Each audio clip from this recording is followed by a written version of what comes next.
Hola, soy Miguel, profesor de Literatura Universal.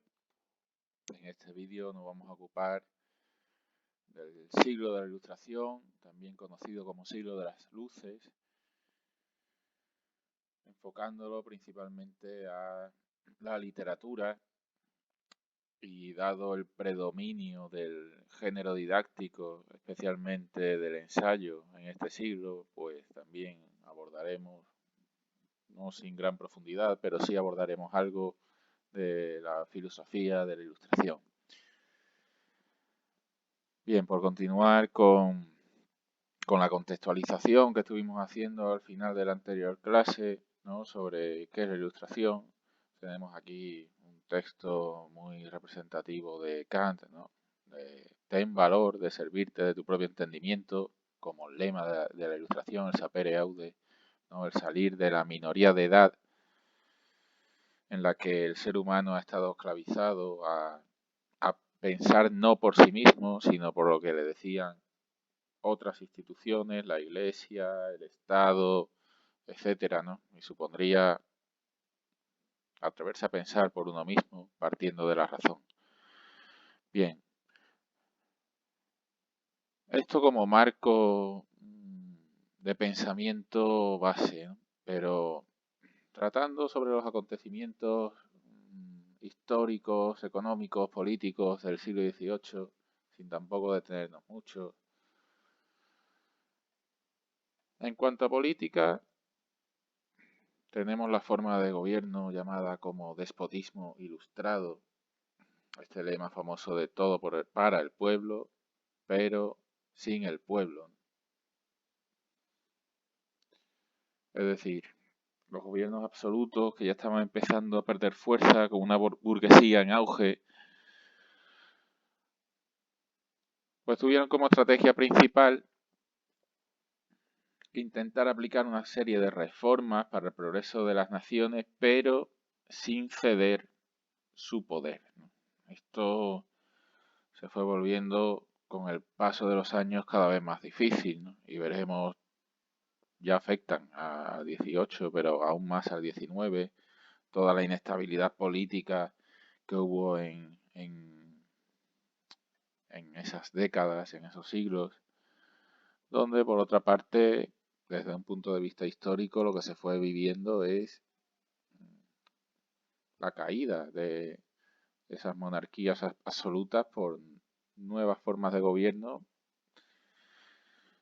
concretamente de democracias liberales, ¿no?, que es en el proceso en el que la desembocadura es lo que estamos viviendo ahora, el paso de una monarquía absoluta a una democracia liberal. Aún hoy todavía quedan restos de monarquía, dicho sea de paso. Bien, sobre la economía, como dije anteriormente, también es un proceso que se remonta a siglos atrás, pero que cada vez va cobrando más importancia, el avance de la burguesía, con cada vez mayor predominio en lo comercial, mayor acumulación de capital, de dinero, ¿no?, y el surgimiento del llamado liberalismo económico, ¿no?, cuyo teórico principal es el economista y filósofo escocés Adam Smith. Bueno, esto, para quien no sepa de qué va la historia, ¿no?, sería propugnar que la economía tiene formas de autorregulación sin injerencias externas, ¿no? Entonces, bueno, el famoso lema, ¿no?, que se repite siempre de Adam Smith, ¿no?, el laissez-faire, el dejar hacer en economía, que todo el mundo sea completamente libre para comerciar sin ninguna intromisión externa. Esto como ya digo, como planteamiento inicial, después tiene sus matizaciones.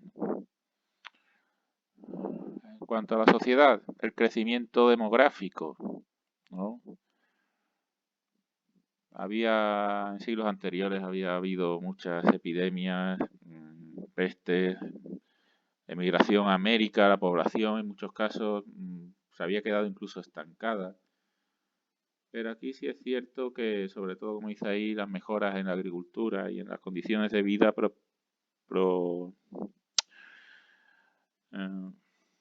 dio lugar, vamos a decirlo así, a un crecimiento demográfico, cada vez más gente, ¿no? Esto incluso llevó posteriormente a planteamientos apocalípticos, por ejemplo, de un autor que se llama Malthus, ¿no?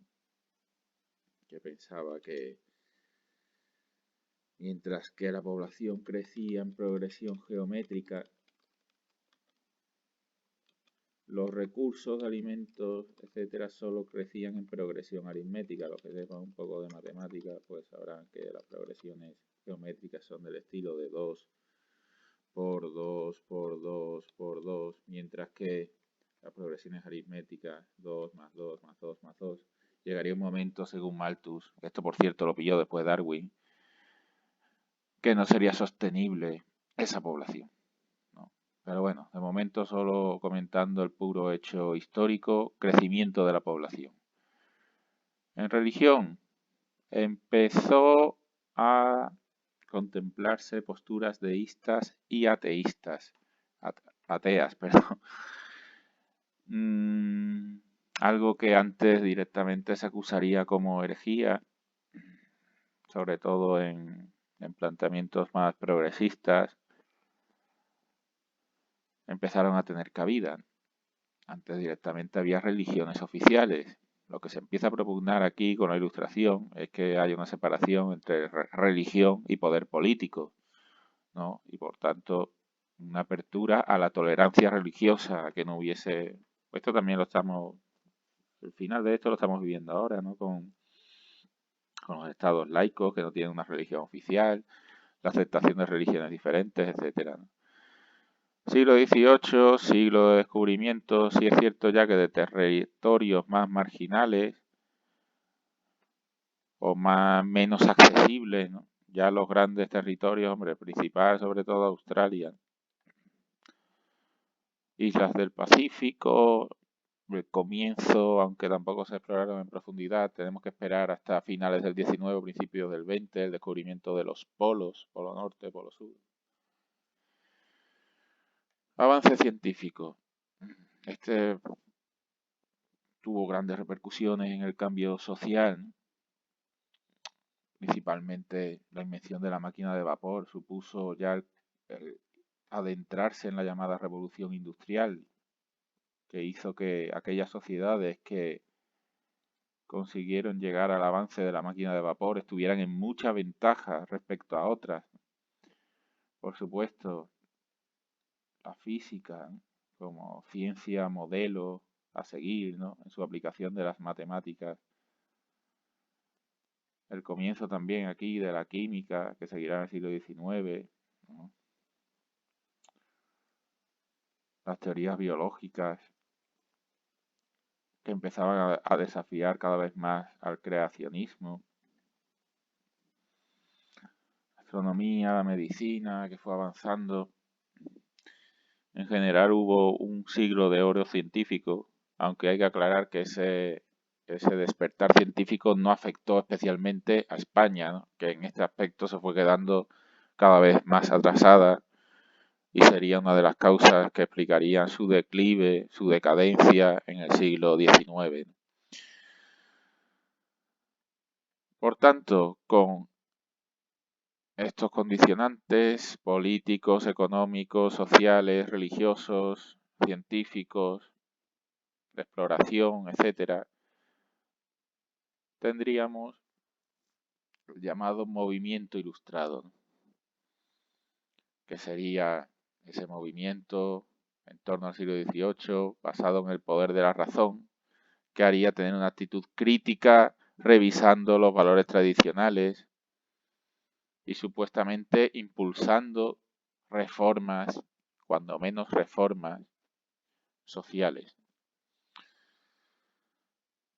El impacto en la sociedad fue alta, se redujo el analfabetismo, que en aquel momento era muy alto, hubo una inversión en reformar la enseñanza, se abrieron bibliotecas, instituciones diversas, culturales, aumentó la población lectora, especialmente en la burguesía. No vamos a entrar en las tendencias estéticas. Bien. Desde un punto de vista de la literatura, una de las principales características que tenemos que nombrar es que, de acuerdo a las inclinaciones que hemos estado viendo, en el que la razón tenía un papel cada vez más preponderante, una repercusión clara que tuvo en la literatura es que en la Ilustración se cultivó muy poco la poesía, ¿no? La poesía que no necesariamente, ¿no? De hecho hay otros géneros como por ejemplo el, el de las epístolas, las cartas, que sí fue aquí cultivado sin embargo, y no, por lo menos hoy en día, sí es cierto que en esta época sí, no se asocia especialmente a defender una opinión sobre, por ejemplo, cómo se puede reformar la agricultura en la sociedad, etcétera. Es decir, no tendemos a ver la epístola o las cartas como una manera de expresar pensamientos ilustrados, ensayísticos, etcétera, y sí lo fue. Pero de la misma manera, la poesía, que hoy en día se confina o se reduce únicamente a verla como expresión de sentimientos y demás, que tampoco tiene por qué ser así, ni muchísimo menos, ni es así. Pero el caso es que la poesía, probablemente por esta preponderancia de la razón, se ve no reducida del todo. Podemos hablar, por ejemplo, de autores como La Fontaine, ¿no? Aunque La Fontaine realmente es del siglo XVII, no XVIII, ¿no? De cómo reformó el género de la fábula desde un punto de vista, ya digo, con un lenguaje muy cargado, lleno de precisión, etcétera, ¿no?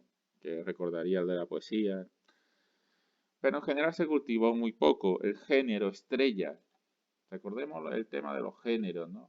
Como vemos aquí, si bien la distinción tradicional de los géneros literarios sería el narrativo, el lírico y el dramático, habría un cuarto género que ya hemos tratado en este curso, hablando de Nicolás Maquiavelo o de Michel de Montaigne, ¿no? Que es propiamente el creador del ensayo, tal como hoy en día se conoce. Pues habría un cuarto género que sería este género didáctico. Pues bien, el siglo de la Ilustración es el siglo en el que más profunda y profusamente se cultiva el género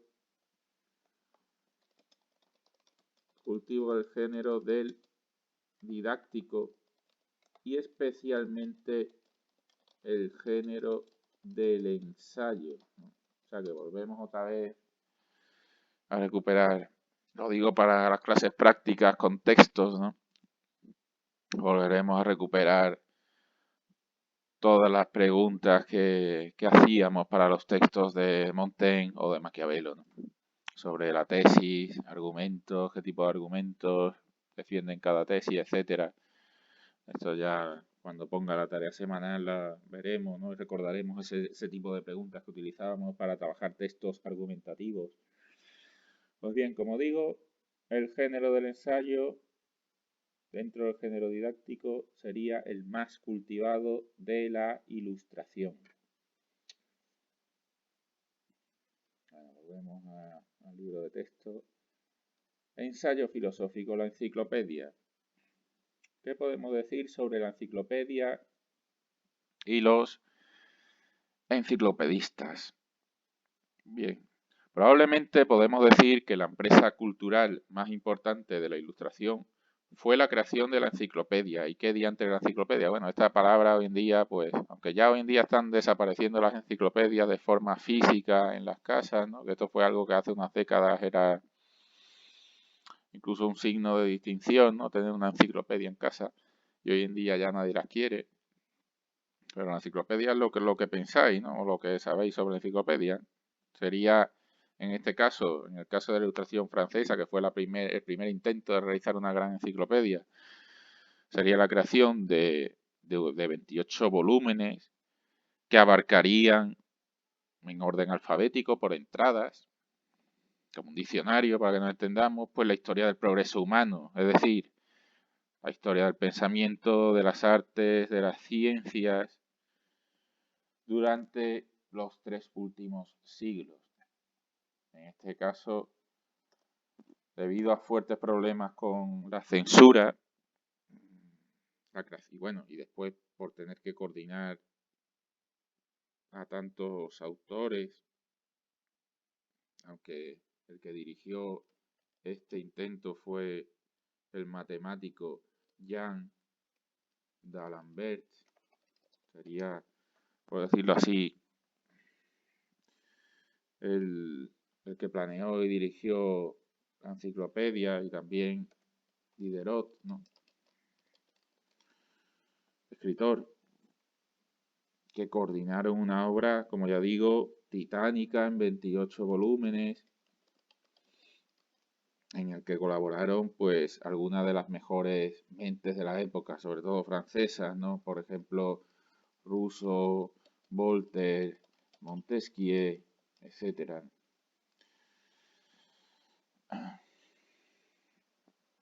El problema, ya hemos dicho, ¿no?, que se alargó mucho este intento por la censura. ¿Y por qué estaba censurada esta obra? Pues sobre todo por las opiniones tan revolucionarias que tenía sobre temas como la política, la economía, los sistemas educativos, los derechos civiles, etcétera. Por ejemplo, por comentar algunas opiniones que cuestionaban y que hizo que la enciclopedia tuviese fuertes problemas con la censura,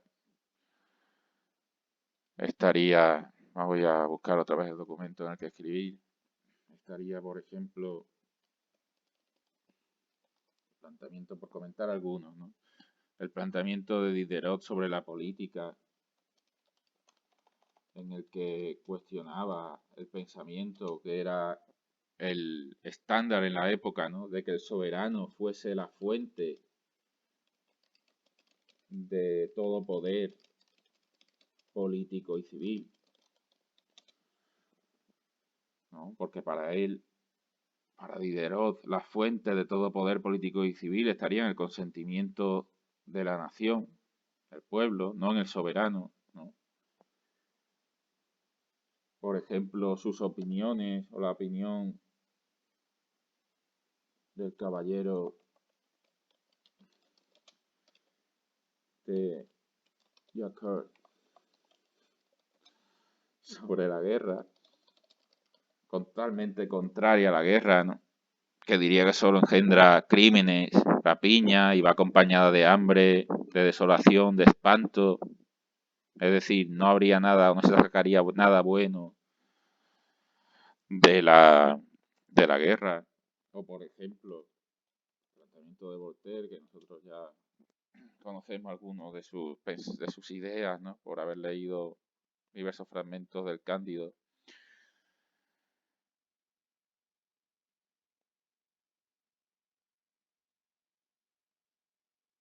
El que se planteaba qué religión podría ser la menos mala, ¿no? O sea, que ya daba por sentado que ninguna religión por sí misma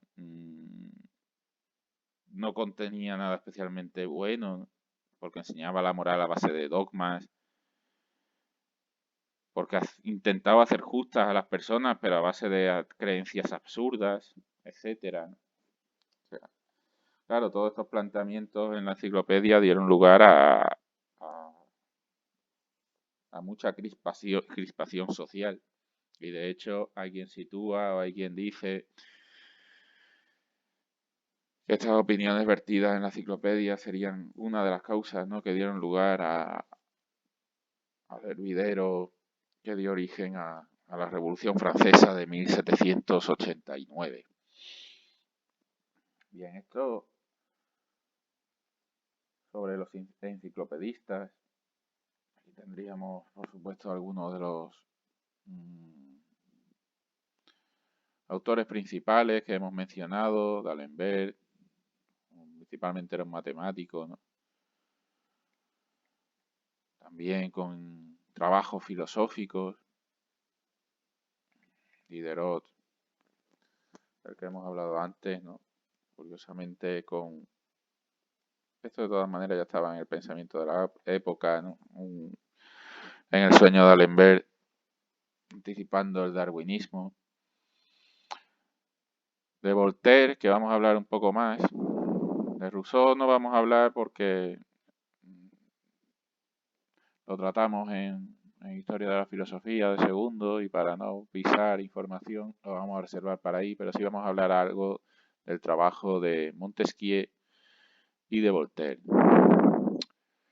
Bien, sobre Montesquieu hemos de decir que, bueno, su obra más famosa sería El espíritu de las leyes de Montesquieu. Fue, como dice aquí, una de las obras más críticas de la Ilustración, ¿no? Una obra que, aunque fue publicada en 1748, llevó décadas de preparación, que tuvo un gran impacto social con 22 ediciones en tan solo 2 años y que, por supuesto, levantó violentas críticas. En parte, ¿por qué? Pues porque luchaba contra el despotismo ilustrado, que hemos dicho que era una de las características del XVIII, pero del siglo XVIII me refiero, pero una característica que estaba cada vez más siendo puesta en cuestión. La idea principal que vais a encontrar en todos los manuales es que El espíritu de las leyes es una obra que defiende la separación de poderes, ¿no? Esto que hoy en día también se defiende mucho a boca llena, aunque siempre es más un desideratum que algo que pueda lograrse realmente, ¿no? La separación entre el poder ejecutivo, poder ejecutivo, el que lleva a cabo las leyes, ¿no? El que ejecuta las medidas impuestas por el poder legislativo, que es el que hace las leyes, y el poder judicial, el que hace cumplirlas en caso de que se transgredan, ¿no? En el caso de que se rompan, ¿no? Un buen gobierno sería el que respeta la separación de los tres, manteniendo un equilibrio de poderes. Esta es la idea base. De todas maneras, la obra de Montesquieu tenía era mucho más ambiciosa que esto, ¿no? Se podría sostener principalmente que El espíritu de las leyes de Montesquieu era una obra, como dice aquí, que no solo intentaba describir fenómenos sociales, políticos y jurídicos, sino que deseaba comprender hechos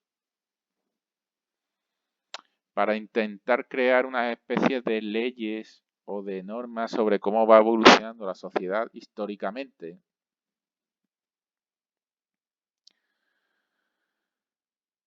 Y para ello se guiaba por el estudio de las leyes.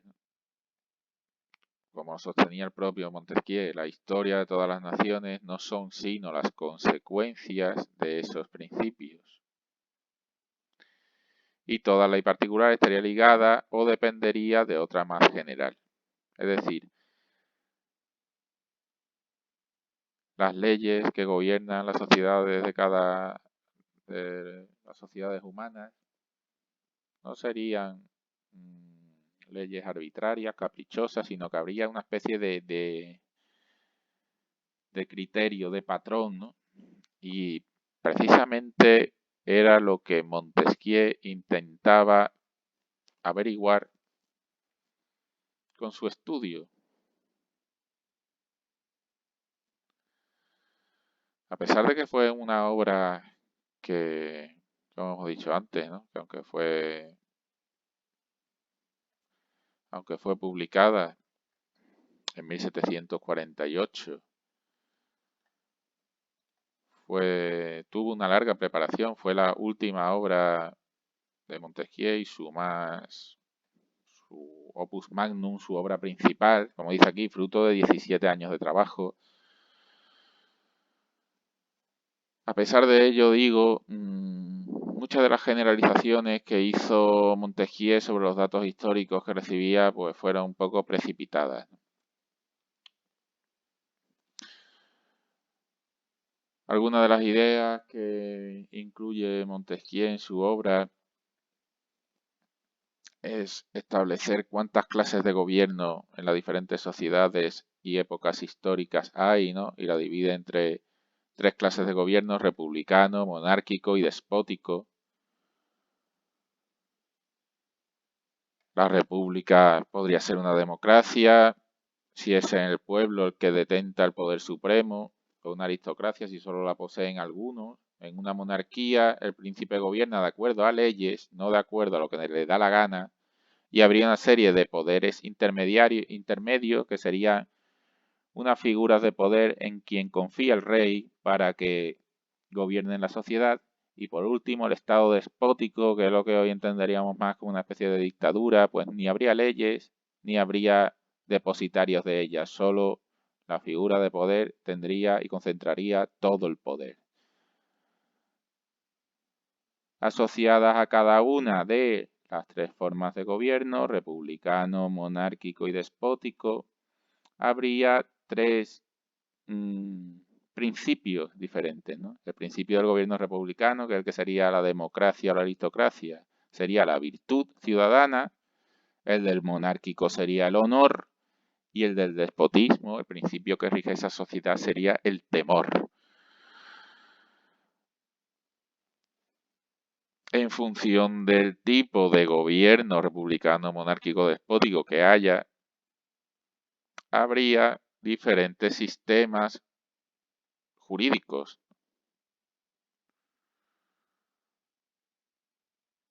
Puesto que, como dice Montesquieu, las leyes han de tener en cuenta tanto el principio cuanto la naturaleza de cada gobierno, ¿no? Es decir, la naturaleza, uno de los factores, ya vamos a ver después que hay más, de los que dependería la constitución de leyes, sería la forma de gobierno de cada sociedad.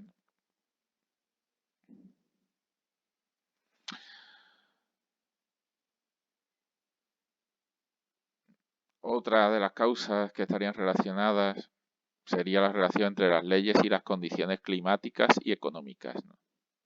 Según Montesquieu, esto ya serían afirmaciones que hoy en día se pueden considerar anacrónicas, es decir, pasadas de moda, pero que aún hoy tienen ciertas personas.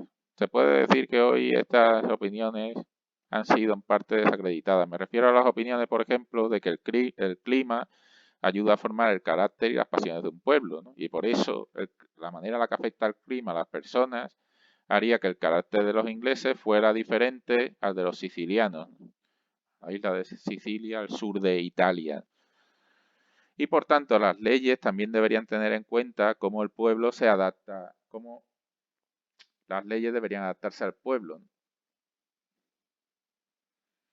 Claro, Montesquieu, como dice aquí, no llega a decir que el clima determine las leyes en cuestión, pero sí influyen. Y por tanto, el legislador deberá tener en cuenta en su forma de redactar las leyes en qué condiciones climáticas y económicas vive cada sociedad. ¿Qué nos está queriendo decir con esto? No todas las leyes valen para todas las sociedades, dependiendo de la forma de gobierno, republicano, monárquico, despótico, dependiendo del clima en el que vive esa sociedad, necesitará leyes diferentes, ¿no? ¿Qué se puede derivar de esto? Pues eso, que el hombre no parecería, ¿no?, que el hombre es una especie de simple juguete de condiciones y factores infrahumanos, ¿no? Aunque no está del todo queriendo decir Montesquieu esto, ¿no?, sino que si el legislador es prudente, adaptará las leyes, pero no se verá esclavizado a esas condiciones al 100%. Bien, un último punto, para no alargar más este comentario al espíritu de las leyes de Montesquieu, sería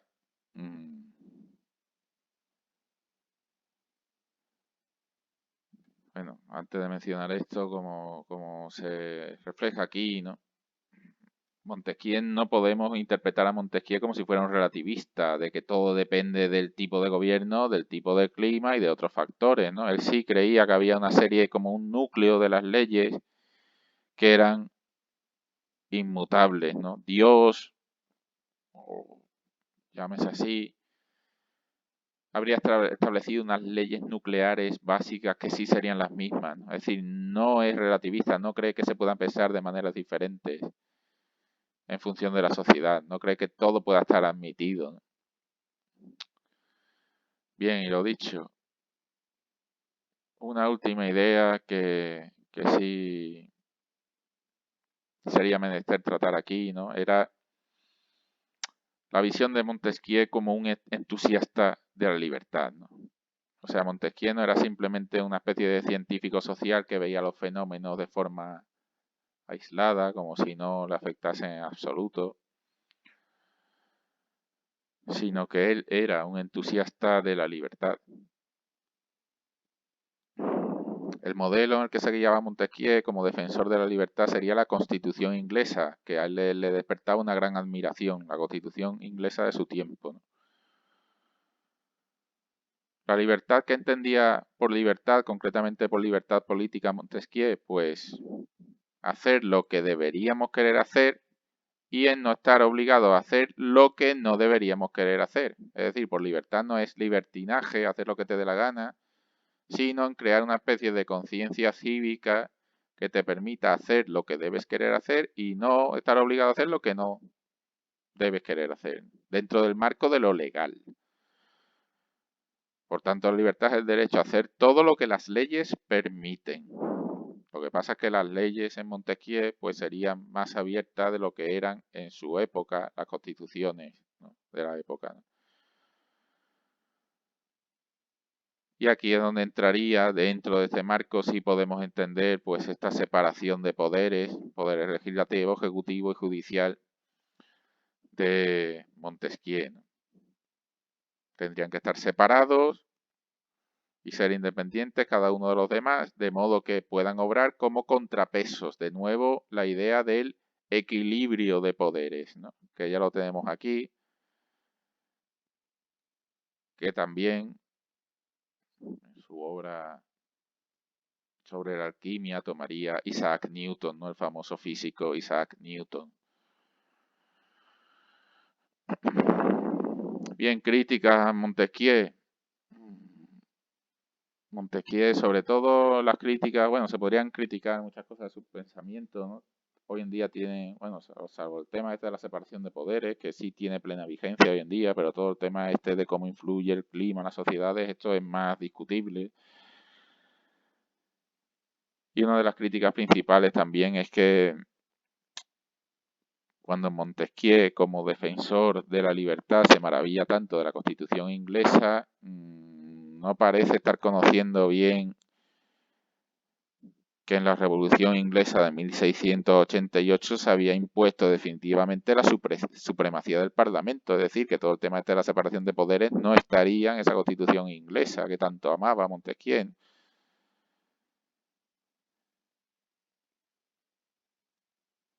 Es decir, el tema de la separación de poderes no venía directamente por su admiración hacia la Constitución inglesa, ¿no?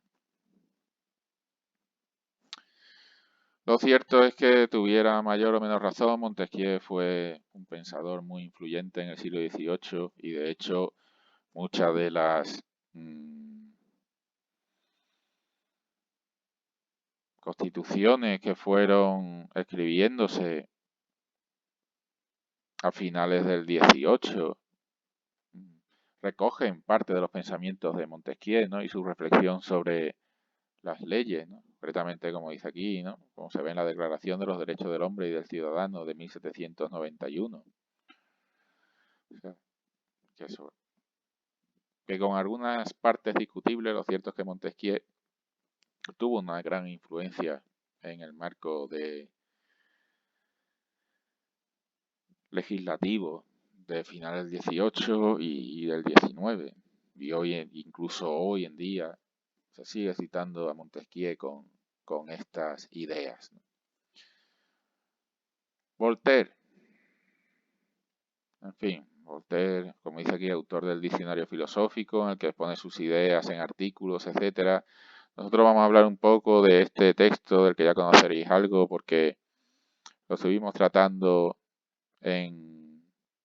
era parte de la segunda tarea que estuvimos realizando. Hablo concretamente del Cándido de Voltaire. No sé si aquí lo estoy buscando ahora, si hay algún tratamiento del Cándido. Lo voy a buscar por aquí a ver si me deja. Nada, no se dice nada. Bueno, entonces lo trato yo aparte, ¿no? Vamos a volver donde estábamos. Voltaire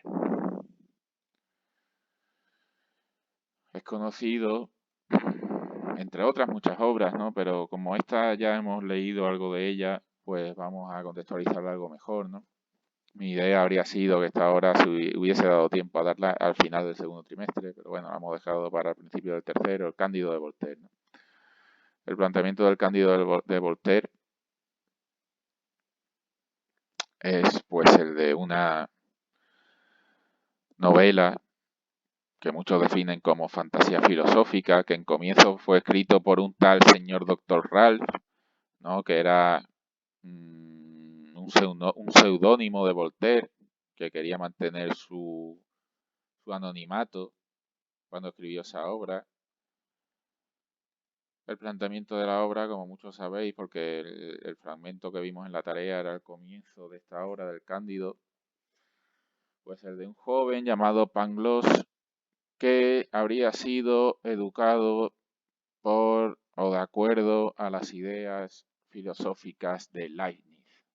Ya una de las preguntas que puse era investigar algo sobre quién era este autor, Leibniz. En la Teodicea de Leibniz, ¿no? Que es especialmente a lo que se refiere aquí, Leibniz sostenía que vivimos en el mejor de los mundos posibles. Es decir, que aunque pudiésemos imaginar mundos que tuviesen menor cantidad de sufrimiento o mayor nivel de felicidad, etcétera, si combinamos todos los factores que conforman el mundo y lo hacemos coherentes, es decir, si unimos todas las piezas del puzzle e intentamos que encajen, no habría una mejor manera de encajar todas las piezas del puzzle que haciendo este mundo. Es decir, si hubiese algún tipo de alteración que supusiese una felicidad para una persona, esa tendría como resultado un perjuicio para otra y la cantidad, digamos, global de esas características buenas o positivas sería menor, ¿no? Ese es el razonamiento explicado así a vuela pluma de por qué Leibniz dice que vivimos en el mejor de los mundos posibles. Bien, en cuanto a la novela, como dice aquí, sería una novela de pícaros en la que el protagonista es un fantoche y que da pie a bastantes episodios divertidos y satíricos, ¿no? Hay que leer el Cándido con clave satírica. ¿Por qué en clave satírica? Porque sería una especie de burla recogiendo costumbres, escenarios reales. Y siempre todo lo que refleja de real, siempre hay de fondo una caricatura maliciosa. De ahí lo de sátira. El planteamiento, pues, esto también sale al principio de lo que estuvimos leyendo, ¿no? El fragmento que estuvimos leyendo. Cándido es un sirviente, vivía en un castillo de Westfalia, pero es echado cuando su señor lo pilla besando a su hija. Este es el planteamiento. Ahí Cándido vive una serie de aventuras en los que va conociendo diferentes tipos de gente y va encontrando amigos del castillo. Y cada uno de estos antiguos amigos del castillo le van contando tristes historias, ¿no? Y en el final todos se juntan, deciden trabajar en lo que mejor sepan y vivir en un mundo feliz, ¿no? Y juntos, ¿no? Personajes: Cándido, protagonista de la historia, que vive miles de aventuras y desventuras. Pangloss, como el filósofo que vivía con Cándido en el castillo y le enseña su manera de pensar. Cunegunda, que es la amada de Cándido. Y bueno, aquí tenemos algunos de los lugares que visitó Cándido en sus aventuras, ¿no? Por Europa, por Sudamérica, etcétera.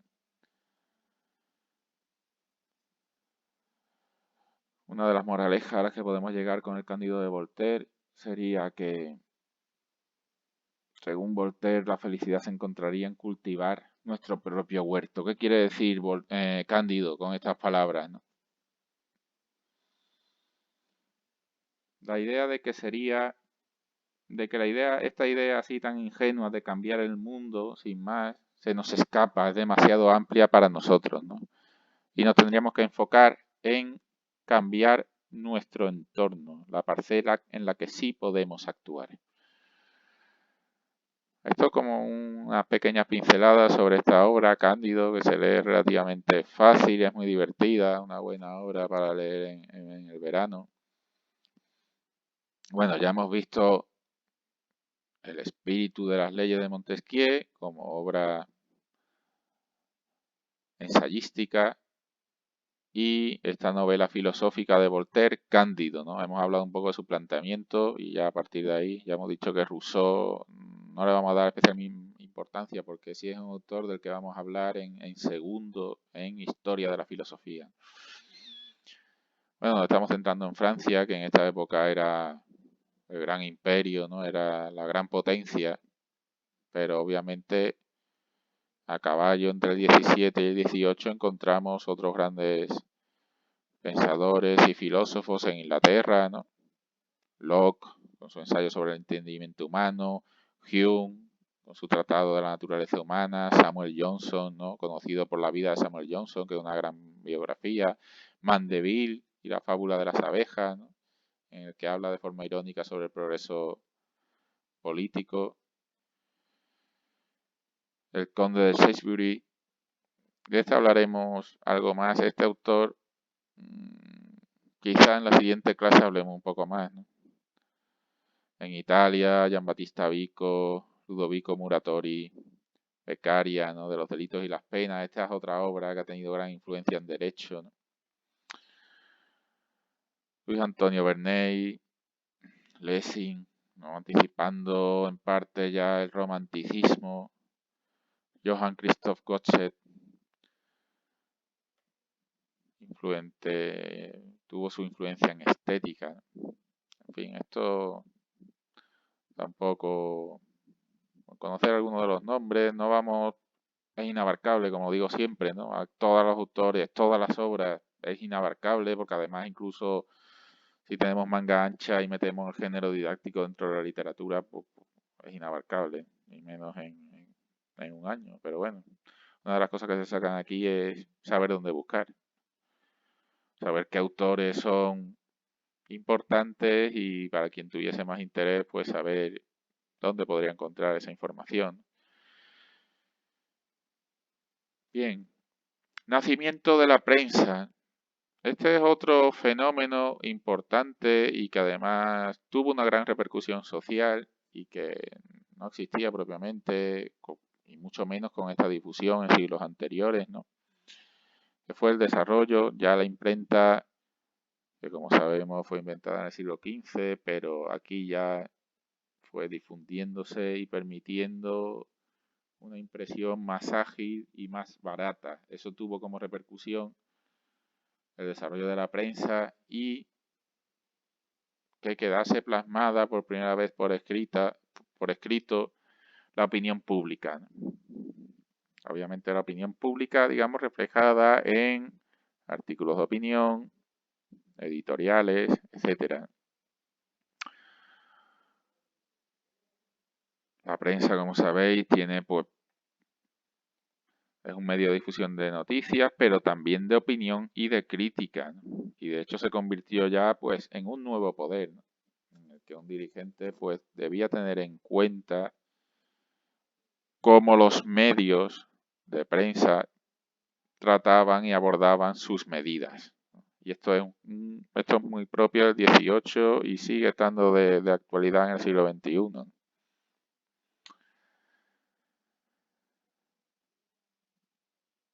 Bien, ya hemos hablado algo de la sátira. La sátira va muy asociada al pensamiento ilustrado. ¿En qué consiste la sátira? Pues en esto, una crítica social, ridiculizar la realidad, una censura inteligente mediante la burla y el humor. Y el Cándido de Voltaire lo meteríamos aquí. Otra obra que tuvo satírica, aunque en muchos casos se ha considerado equivocadamente que era de tono infantil, sería esta, ¿no? Tenemos aquí la ilustración, Los viajes de Gulliver, de Jonathan Swift, ¿no? Que realmente lo que sería es un maestro de la sátira de tipo moral, ¿no? Especialmente pasó a la historia por los viajes de Gulliver, una continua parodia de los libros de viaje, con burla de los personajes, etcétera. Vamos a hablar un poco más de Viajes de Gulliver de Jonathan Swift.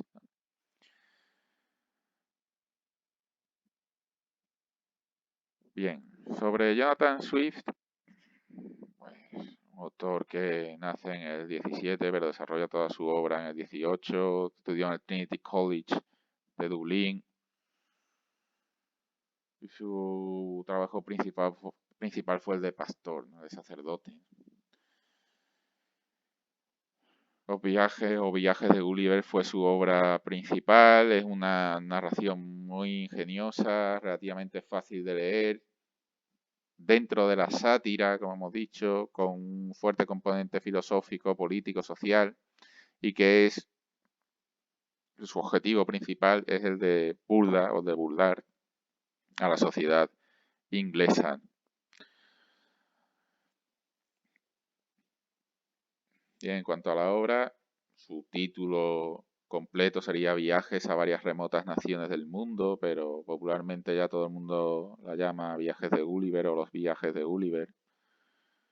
Y fue escrita en 1726, ¿no? Como hemos dicho antes, y equivocadamente se le considera que es una obra infantil, pero realmente es una sátira muy crítica, muy aguda de la sociedad y de la condición humana, y está disfrazada como si fuera un libro de viaje por países pintorescos, pero su objetivo principal es criticar a la sociedad, especialmente a la sociedad inglesa. La obra tuvo una gran repercusión mundial, como dice aquí John Gay, pues reconoció que era universalmente leída en todas partes, ¿no?, desde el gabinete del consejo hasta la guardería. Y es una obra que nunca ha dejado de imprimirse hasta el momento, ¿no?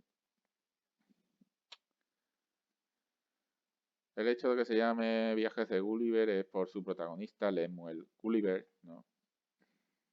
En cuanto al desarrollo de la obra, es ¿no? El capitán Gulliver se encuentra normalmente en situaciones paradójicas que desafían la lógica y que resultan extrañas.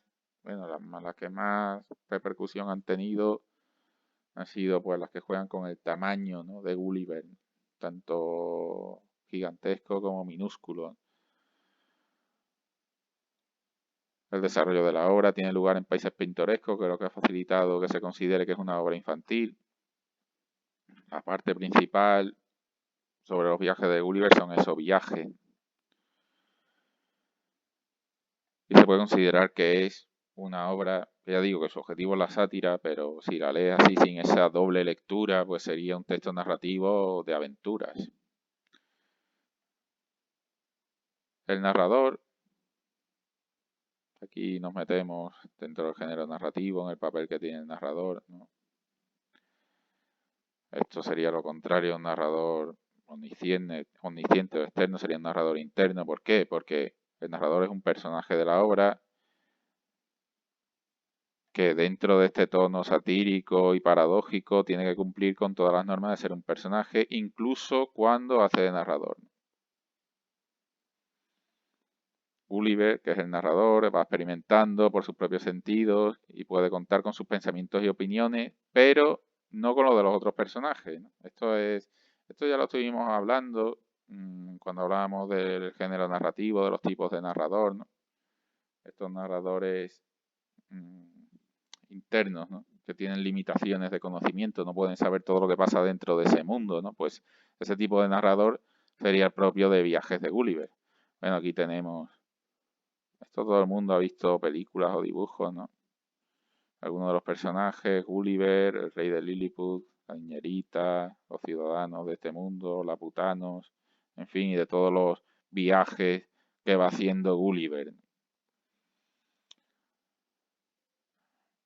Como hemos dicho antes, el tono de la obra copia a los libros de viaje, ¿no? Concretamente, Gulliver hace 4 viajes, de 1699 a 1702, viaja a Lilliput, del 1702 a 1706, viaja a Brobdingnag, 1706-1710, Laputa, Balnibarbi, Lugnat, Lutdubrig, Japón. Japón es el único país real aquí, aunque el resto simulan países reales o toman elementos de países reales. Y el último viaje al país de los Hoynas. La estructura de la obra es circular o encuadrada, también se llama este tipo de estructura, ¿no? Porque al acabar la obra el personaje regresa al principio donde comienza la obra. Toda la obra de Viajes de Gulliver es siempre paradójica. Se parecen esto un poco, para que nos entendamos, a la de Alicia en el País de las Maravillas. Es decir, tiene como paradojas lógicas, cosas que son imposibles o que no pueden suceder en la realidad, ¿no? Es una obra centrada sobre todo en la narración, por tanto hay poco diálogo. Sobre el argumento de la obra, lo podemos dividir en función de cada uno de los viajes que va haciendo Gulliver. En el primero, Gulliver se despierta prisionero de una raza en la que la gente mide 12 veces menos que un ser humano. O sea, que él se ve como si fuera un gigante, pero realmente los gigantes no es que él sea gigante, es que los otros son enanos, ¿no? Estas personas serían habitantes de dos vecinas ciudades rivales, Lilliput y Blefuscu. Gulliver se aloja en Lilliput y se convierte en el personaje favorito de la corte. Pero lo que pasa después es que lo acusan de traición y lo condenan, tiene que escapar y consigue ser rescatado por un barco que lo lleva de vuelta a su hogar. Ahora, segundo viaje, Brobdingnag. El barco de Gulliver lo lleva a una isla donde es perseguido por habitantes de enorme estatura. Ahora lo contrario, digamos que Gulliver no cambia de tamaño, aunque es lo que parece, ¿no? Sino los que son de tamaño diferente son los habitantes, ¿no? Aquí Gulliver es minúsculo, enano, ¿no? Gulliver huye, conoce a un granjero gigante que lo trata como si fuera una especie de mascota, como curiosidad, y lo va mostrando como si fuera un circo, ¿no? Lo va tratando como un mono de circo y lo va exhibiendo por dinero. Finalmente Gulliver termina en el mar y lo rescata un barco que lo lleva de nuevo a Gran Bretaña. Tercer viaje. Gulliver llega a la isla llamada La Puta, hace un viaje a Grundtvig, donde visita la vivienda de un mago y habla de la historia con fantasmas de hombres célebres. También se encuentra con los habitantes de Lugnac, que serían inmortales, aunque, y esto también es curioso, ya digo que la genialidad de Swift aquí es que siempre a planteamientos incluso con la literatura han sido recurrentes, ¿no? Como la inmortalidad, etcétera, siempre le va buscando los tres pies al gato y hace siempre una aportación novedosa, ¿no? Siempre hemos hablado del deseo del ser humano por la inmortalidad, pero nunca hemos pensado si esa inmortalidad fuese acompañada no también por la juventud, que son dos cosas diferentes, ¿no? Sino ser inmortal, pero llegando a viejo y con todas las enfermedades propias de la edad. Por último, Gulliver lo llevan al Balnibarvari, después lo llevan a Japón y después vuelve a su casa con la intención de pasar allí el resto de su vida, pero no es así. Hay un último viaje en el que Gulliver vuelve al mar, su tripulación se vuelve en su contra, lo abandona y llega a un lugar, aquí vemos la imagen, de criaturas deformes.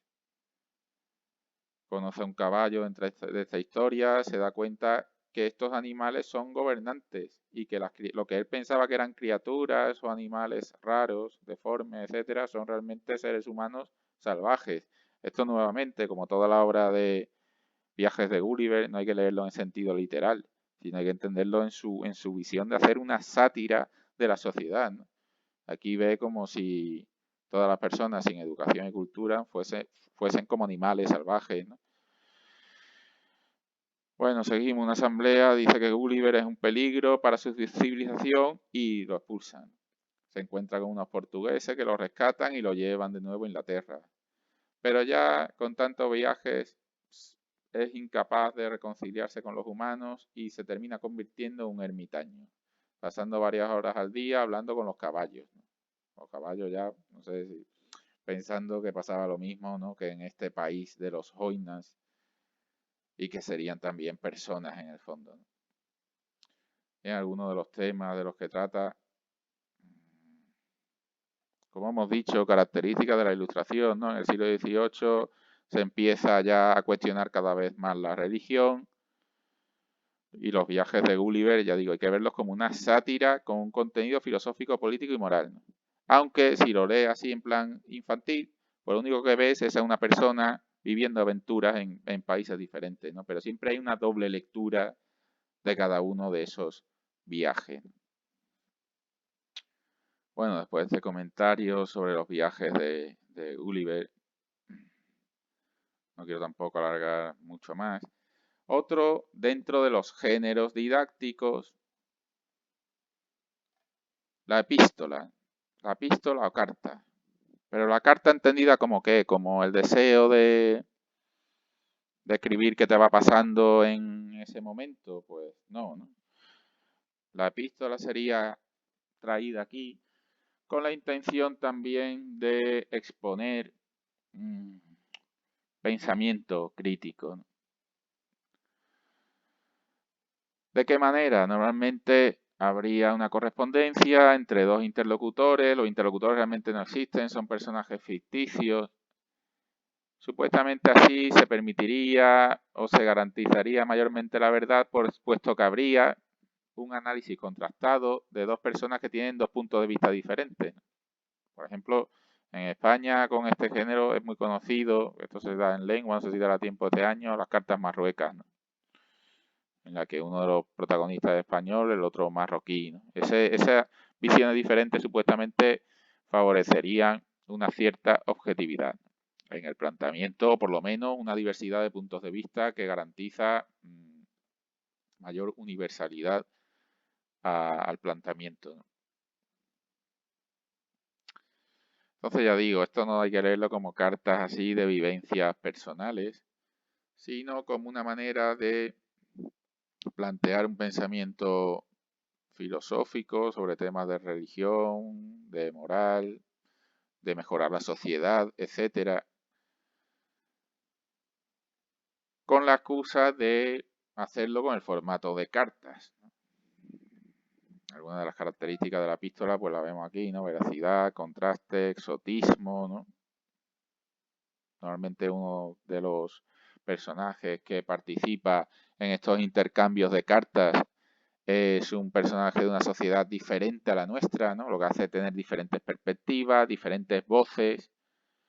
Después la carta también se aprovechan, que es un género más de introspección, ¿no? En el ensayo, si bien hay una presencia del escritor, no es tan fuerte, mientras que la carta se considera que es algo muy personal, que está dando una visión en el que esa persona que escribe se está sintiendo identificada, ¿no? No es una especie de científico frío que no tiene ninguna vinculación con lo que se está diciendo ahí, ¿no?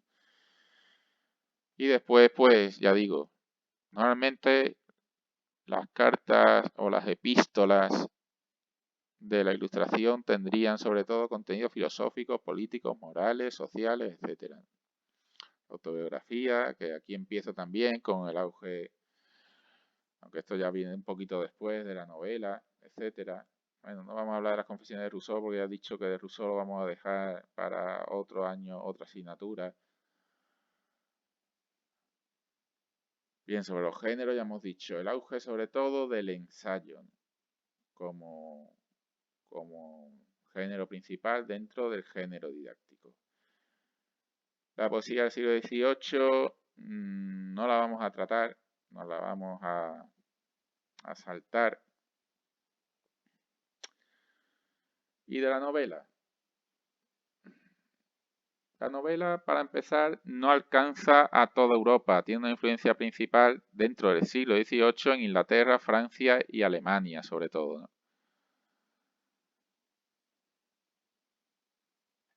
Bueno, la novela, como dice aquí, ¿no? Aunque para la teoría literaria de la época la novela atentaba contra el orden moral, sobre todo por su tratamiento poco ejemplarizante de las pasiones y no respondía a ninguno de los modelos genéricos tradicionales, en la práctica la novela emerge con fuerza ante las nuevas circunstancias socioeconómicas y el crecimiento de un público burgués que demanda entretenimiento. Claro, la novela propiamente no iría en consonancia con lo que se pedía en esta época, ¿no? Además, ya abriendo la puerta al futuro romanticismo, que será el periodo que viene después, pues el tratamiento que hace de las pasiones no sería muy ejemplarizante, como dice ahí, no sería muy un modelo a seguir. El ensayo ilustrado criticaba las tradiciones, pero para imponer una sociedad mejor, ¿no? O para divulgar una sociedad mejor entre personas libres, ¿no? Entre hombres libres e iguales. Pero la novela, digamos, no tenía ese afán de mejorar la sociedad, simplemente intentaba reflejar las pasiones humanas que no siempre pues se atienen a lo que debe hacerse o a lo que es mejor. Bueno, en una serie de autores yo me voy a centrar sobre todo dentro de la novela, en la obra. Aquí tenemos el Cándido, que ya lo hemos comentado previamente. Dentro de la novela inglesa, quizá haga otro vídeo después completando este y hablando más detenidamente de la novela, pero con lo que voy a terminar el vídeo de hoy es hablando de la novela inglesa, ¿no? Del comienzo de la novela inglesa y de una obra. Bueno, aquí tenemos también los viajes de Gulliver, que está incluido dentro de la novela también, ¿no? Con una fuerte componente de sátira. Pero me voy a centrar sobre todo en Daniel Defoe, ¿no? Dentro de la novela inglesa tuvo una gran influencia El Quijote, ¿no? Que fue una obra que trascendió fronteras, que fue más allá, ¿no? Y esa influencia de la novela la vemos en Defoe, en Swift también, como dice aquí, pero menos, ¿no? Pero en Defoe sí, ¿no? Daniel Defoe sería uno de los pioneros, uno de los que inicia la novela inglesa, ¿no? Él ya tenía, como dice ahí, mucha experiencia como articulista de prensa, o sea, que ejercitaba la escritura, aunque no dentro del género de la narrativa. Y ya, pues como una obra tardía, escribió Robinson Crusoe, ¿no? De hecho, ya él contaba con 60 años cuando fue publicada esta novela. Entronca con el género de los libros de viaje, pero la narrativa, a diferencia de lo que hemos estado diciendo antes, que se deja llevar por refleja las pasiones sin más, ¿no? Eso es más lo que demandaba el público burgués de la época, ¿no? Pero él sí más en consonancia con la influencia de la ilustración, haría una narrativa de índole moral y utópica, ¿no? Moral, lo que está bien o mal, y utópica, sobre el hecho de intentar ver cómo sería una sociedad mejor, ¿no?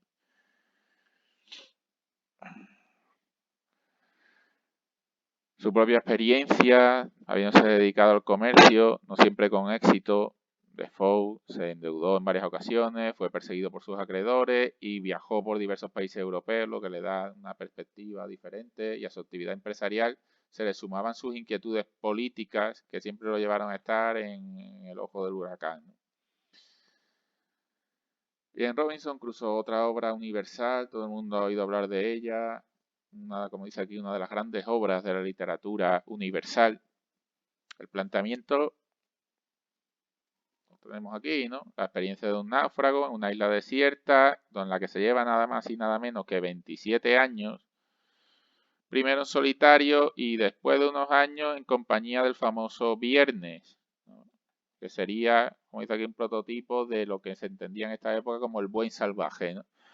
Porque como veíamos en Rousseau, aunque no hemos hablado de él en este vídeo, pues se pensaría que la cultura echa a perder introduce el mal en las personas. Pero naturalmente, sin esa influencia maléfica de la sociedad, el ser humano sería por naturaleza bueno. Bien, Robinson Crusoe se introduce dentro del enfoque o del encuadre de la ilustración. Y como dice ahí, dentro de su expresión estética, pues sería neoclasicista. Y está encuadrada en una época en la que, como hemos dicho, se cultivaba sobre todo el ensayo, no la prosa. Hemos hablado un poco de su faceta del autor de comerciante, de sus problemas con la justicia, aunque después llegó a tener un puesto en el gobierno, de sus obras, aunque la más famosa es esta, ¿no? La vida, increíbles aventuras de Robinson Crusoe, marinero de York, que tras ser el único superviviente de un barco mercante, náufrago 28 años solo en una isla deshabitada cerca de la desembocadura del río Orinoco de América y posteriormente liberado por piratas.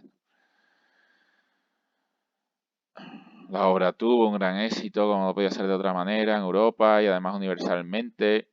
Está basada parcialmente, esto no se conoce tanto, en hechos reales, ¿no? Y en historias como la de Alexander Selkirk y Pedro Serrano. Y es una novela que no se queda solo en la narrativa. Al igual que hablábamos de Swift, que había una sátira, aquí lo que hay también es una profunda crítica a diferentes aspectos de la vida, la sociedad, la economía y la política. En cuanto al entorno, al lugar, al espacio, que es como lo llamamos dentro de la narrativa, ¿no? El espacio físico, ¿no? La trama se desarrolla en una isla que estaría situado en el delta del Orinoco, en su desembocadura, el río Orinoco, Sudamérica, cerca de la isla de Trinidad. Y claro, ¿por qué está esto ambientado ahí? Porque la isla en el fondo puede verse como una especie de tierra prometida, como un vergel, como un paraíso, que para una persona trabajadora podría convertirse en un lugar idílico. Porque vamos a ver que Robinson Crusoe tiene mucho más detrás que el simple hecho de una persona sola en una isla, ¿no? Que es como te lo venden. Realmente lo que hay ahí es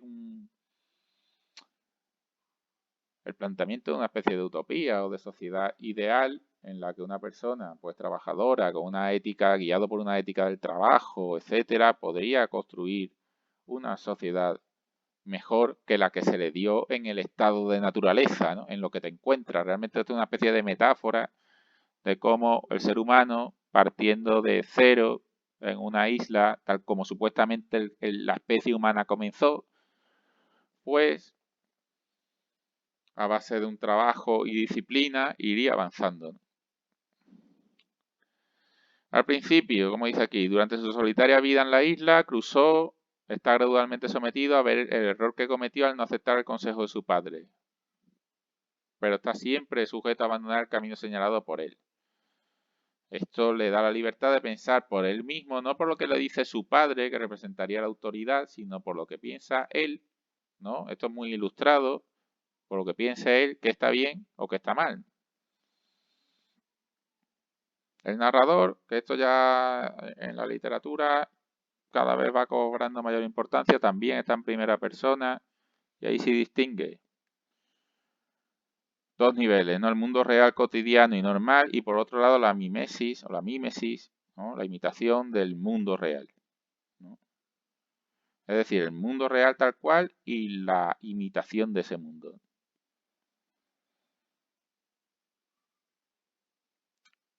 El narrador se identifica con el personaje, como hemos dicho, está en primera persona y se presenta a modo de memorias del protagonista, ¿no? Como si fuese una especie de memoria. Algunos de los personajes que aparecen, ya hemos hablado de Viernes, que es ese indio que Robinson salva, al que se encuentra unos años después de estar solo, ¿no? Robinson Crusoe, que tenía ganas de conocer el mundo y después naufraga. Shurry, que sería el moro que le ayuda a llevar el barco robado del amo, ¿no? Y después una serie de personajes secundarios aparecen. Los personajes de esta historia son todos, esto lo hemos dicho, ¿no? A poco que alcanza cierta complejidad la literatura, los personajes ya tienden a ser redondos, no planos, ¿no? Van cambiando todo a lo largo de la historia, ¿no? Tanto Robinson Crusoe, Viernes, que tiene un cambio menor, pero que también cambia sobre todo en el tema de la religión, ¿no? Al principio se considera que todo el mundo es animista, ¿no? Y después ve una religión supuestamente superior. Bueno, también el Capitán Salvador, del que no vamos a hablar mucho, ¿no? Argumento.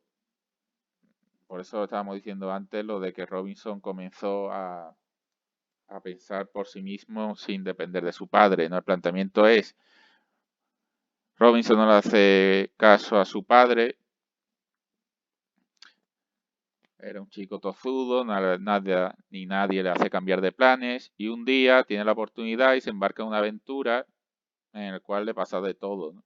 El nudo de la historia, pues que pasa 28 años en una isla desierta y va contando en un diario a modo de memoria, ya lo hemos dicho antes, lo que le va sucediendo. Lo que va sucediendo es que allí va aprendiendo a sobrevivir, ¿no? Desde cero y después a ir más allá de sobrevivir, ¿no? Ahí es donde entra ya la visión esta como de si fuera una especie de metáfora del origen del capitalismo o del liberalismo económico, ¿no? Allí aprende a cultivar, va ganándose la vida, hasta que encuentra a otro humano, ¿no? Ese es Viernes. Al final, ¿no? Un día llegan a la isla barcos ingleses en problemas y después de tantos años ve una salida y consigue abandonar la isla. Y después la fortuna le lleva a saber que después de todo sus plantaciones han prosperado cuando estaba en la isla y se ha hecho hasta rico. Es una obra muy típica de la Ilustración. Empieza ya el movimiento romántico a verse algo aquí, aunque no tanto. O sea, romántico en el sentido de sentirse libre, de no verse de estar en contacto con la naturaleza. La naturaleza es algo bueno, aunque la parte menos romántica es que va intentando domesticar a la naturaleza, ¿no? Con el trabajo. Uno de los temas principales sería este, la superación de la adversidad y el ascenso del protagonista, que empieza sin nada y poco a poco acaba, como hemos dicho antes, dominando o dominando tanto la naturaleza como los animales. Cuando ya aparece Viernes, él se considera a sí mismo que es el rey, ¿no? De la isla. Y de hecho nunca tiene un verdadero aprecio por Viernes, por este buen salvaje, porque más que amigo lo considera una especie de lacayo, ¿no? Una especie de siervo. Por supuesto, la obra forma parte del pensamiento de la época y tiene ideas que hoy en día chocarían mucho, ¿no? Como aceptar como buenos el racismo, la esclavitud o el esclavismo, el colonialismo, pero todo esto en su época era visto como perfectamente normal. También hay quienes ven la relación entre Robinson Crusoe y Viernes, este buen salvaje, una relación pues imperialista. Mm, Es decir, la única manera en la que se puede realizar ese personaje bárbaro salvaje es asimilando el modo de vida europeo. Si no, no lleva una vida verdaderamente humana, ¿no? Como si el buen salvaje fuera una especie de humano incompleto, ¿no? Lo cual es poco, poco plausible o poco lógico, poco satisfactorio pensar eso. Otro tema que bueno, la novela tiene muchas aristas y muchas maneras de leerse, ¿no? Otro tema importante sería ese, ¿no? La novela, el aspecto religioso y espiritual, ¿no? Al final Robinson Crusoe, ¿no? Acepta a su padre, ¿no? Que también es una especie de metáfora de ver al padre como si fuera Dios mismo, ¿no?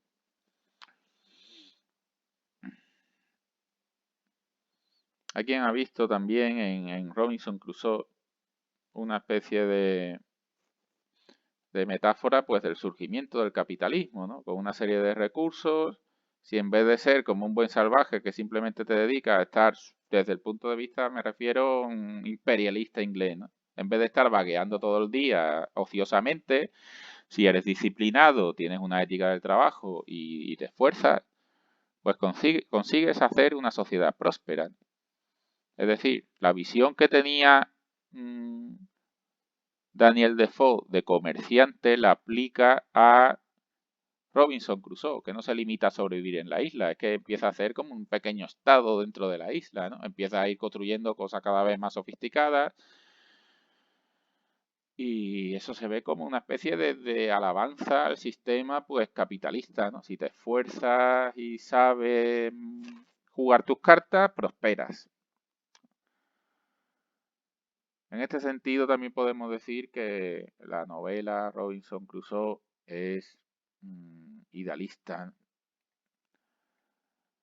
Se veía así pues una imagen optimista del escenario, del mundo entero, de los lugares menos conocidos, ¿no? Y si actuabas correctamente, pues conseguías la felicidad, incluso en circunstancias al principio que podían parecer adversas. Aquí tenemos un fragmento, quizá por ejemplo trabajemos este fragmento en clase y haremos algunas preguntas sobre él pero esto ya lo pondré en la plataforma. Bueno, de Switch ya hemos hablado, de los viajes de Gulliver. También tenemos aquí un fragmento. Bien, tenemos aquí otros escritores. Tampoco quiero hacer mucho más larga. Tampoco quiero hacer mucho más largo el vídeo. Nos queda todavía el teatro, que no sé yo si lo llegaremos a dar, sobre todo porque aún nos queda pues por tratar siglo XIX, siglo XX, siglo XXI, y ahí normalmente en el planteamiento de la asignatura se le suelen dar más importancia, aunque nosotros hemos intentado distribuir más uniformemente los contenidos de esta asignatura. No deseo alargar mucho más el vídeo. Muchas gracias por tu atención y nos vemos pronto. Hasta luego.